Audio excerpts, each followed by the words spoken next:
Thank you.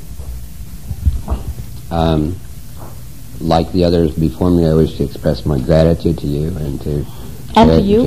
We're all in this together, having a raucous good time.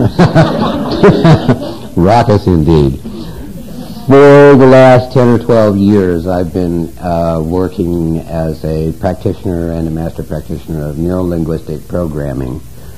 I'm a trainer as well, and in that time my attention has moved to working with people who are experiencing both emotional and mental and physical issues in their lives, and working with them on assisting them in healing that. Well, for the last 4 or 5 years, I've become very conscious of the Abraham material, and I'm finding, as I integrate that into my life, that it also is integrating into my practice, and now probably half of the work that I do is based upon my understanding of what I've learned from your tapes.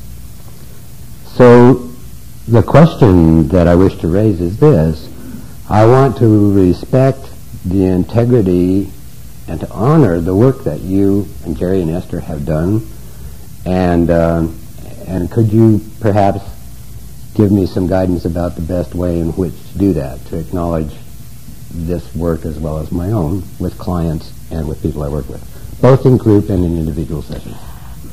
The thing that makes this a little tricky is that we are all constantly expanding, and you are constantly attracting to the point of attraction that is you. Yes. And so that's the way the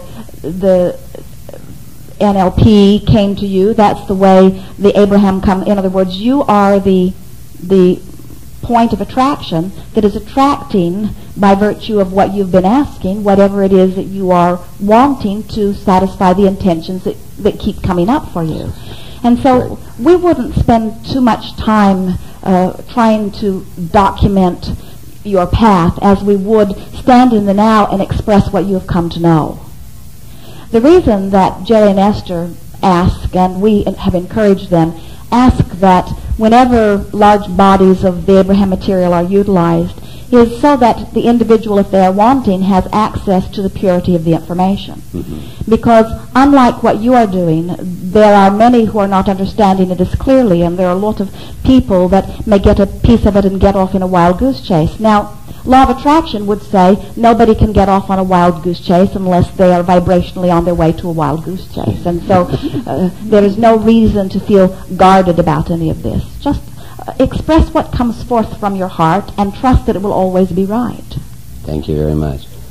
Another oddly related question is that the Gnostic Gospels and some of the ancient books that were lost to Christianity in the 4th century and perhaps before, they teach much this same material as a form of prayer. And my question would be, are these teachings that Abraham is bringing us similar to, or are they the same as teachings that have been previously available on the planet but sort of lost? You see, we have a very simple message. You are creators. Sound familiar? Lots of teachers have told you that. So true. You are offerers of vibration. You are the center of the universe. In other words, the thing that we know that and it has always been known. You have to understand, before any of you got here, these laws were in place. Your planet exists because these laws are in place.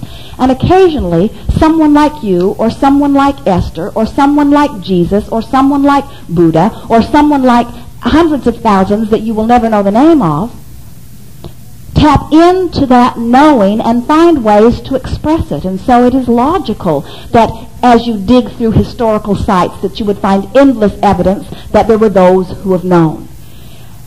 What we have noticed is that the majority of the humans who have walked the planet have not known it.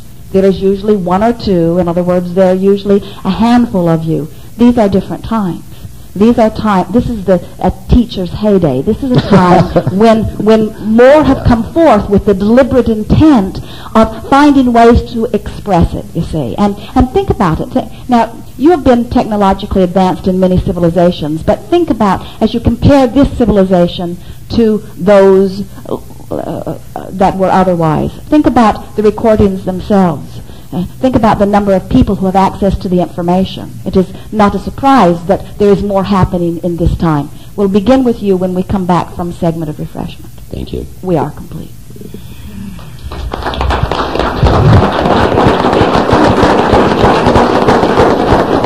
And are you refreshed? Continue. I'm not sure that I have anything to add to what I've said. I was seeking clarity about what's appropriate and an acknowledgement and those kinds of things for the work that I do that has been not just influenced by you, but I find now very often my phrasing sounds as though Abraham were speaking. We're wanting to talk about this business of this information. In other words, we want to remind you that, you see, so often physical beings believe that non-physical has figured everything out. And now we are taking this vast storehouse of information, and it is our quest to teach it to the individuals of the human experience. And we say, in truth, that's backwards. What we know are laws. And what we know is that all is well. And what we know is that expansion is inevitable. And the human experience, or the physical experience, is what takes that basis and then expands it into more. And that's why... Understood. Yes, thanks. Good. That was at the heart of both of your questions, and we Yes, wanted you to hear it fully. Yes, Thank you second very row. much.